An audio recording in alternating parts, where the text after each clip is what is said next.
Memang senang dan bangga kalau di dalam bernegara kita memiliki seorang pemimpin yang memiliki keterampilan kelas dunia seperti presiden pertama kita yang pandai bermanuver di tingkat dunia, memprakarsai non-blok, memimpin konferensi Asia Afrika, membangun Ganevo diplomasi melalui olahraga, mengambil Papua dengan manuver diplomasi ke Amerika dan PBB. Kalau yang sekarang, pemimpin setelahnya semua jago kandang. Lawannya yaitu hanya rakyatnya sendiri dan mereka yang punya otot pengetahuan bernegara dan berekonomi yang beda. Itu aja lawan mereka. Para pemimpin setelah Soekarno hanya berebut anggaran dengan proyek-proyek yang modalnya dari dua sumber. Mencekik rakyat dengan pajak-pajak dan berhutang pada negara asing.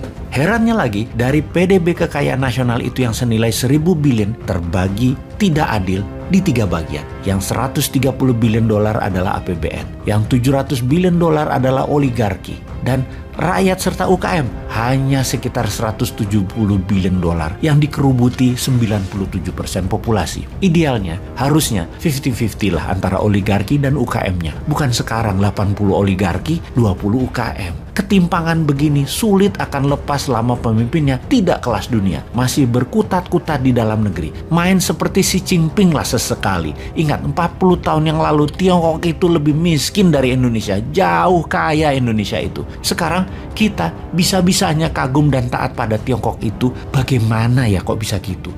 Bukannya meniru dan memodifikasi apapun supaya Indonesia berdaulat. Ini semua bagaimana sih sebenarnya? Jadi kita lihat berdasar data apa yang Tiongkok akan lakukan mengambil peluang krisis Ukraina. Pastinya kita lihat fakta data. Kita mundur sekitar di tahun 2014. Ketika itu Rusia mencaplok Crimea, sebuah wilayah berdaulat di Laut Hitam, baratnya Rusia. Tiongkok membela Rusia dengan mengatakan pihak barat yang memulai pertikaian tersebut sehingga Rusia harus turun tangan mengatasinya. Kita lanjut di tahun 2022 ini. Tiongkok kembali membuktikan kesetia kawanannya dengan Rusia dengan menuliskan di headline berita nasional Tiongkok, Amerika menggunakan krisis Ukraina untuk mensahkan gerakan militer di Eropa, di mana kita tahu bahwa bagi Amerika, perang adalah profit. 25% pendapatan negara Amerika adalah dari mesin perang, jualan senjata, dan untuk senjata tersebut, Amerika harus create demand, harus menciptakan demand dengan adanya perang tersebut. Di sini Tiongkok membawa framing, Amerika lah yang sesungguhnya ingin perang di Ukraina.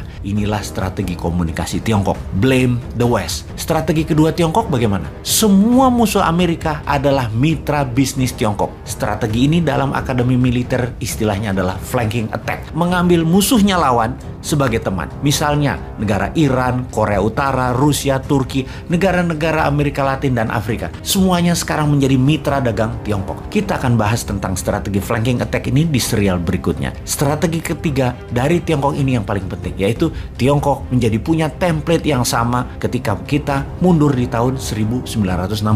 Peristiwa Perang Teluk Babi di Kuba di mana Amerika masuk ke Kuba, menginvasi Kuba, di mana Soviet kala itu akan memasang hulu ledak nuklir di sana yang dengan mudah akan sampai ke daratan Amerika jika hal ini terpasang. Invasi Amerika ke Kuba itu berakhir gagal, namun perang dan pendaratan serta invasi dilakukan oleh Amerika. Ketika mata dunia sedang fokus ke Kuba, pemimpin besar Indonesia Pak Karno ke Amerika bernego untuk ambil balik Papua dari Belanda, dan Amerika mendukung penuh dengan memberikan hak vetonya di PBB. Di tahun 1963, Operasi Mandala membebaskan Papua Barat pun dilakukan setelah mendapatkan go ahead dari Amerika. Amerika sisi lain mendapat izin di Grasberg sebagai kompensasinya. Strategi pintar Soekarno memanfaatkan krisis Kuba. Dan apa yang dilakukan oleh Tiongkok di tahun 1962 di saat yang sama itu?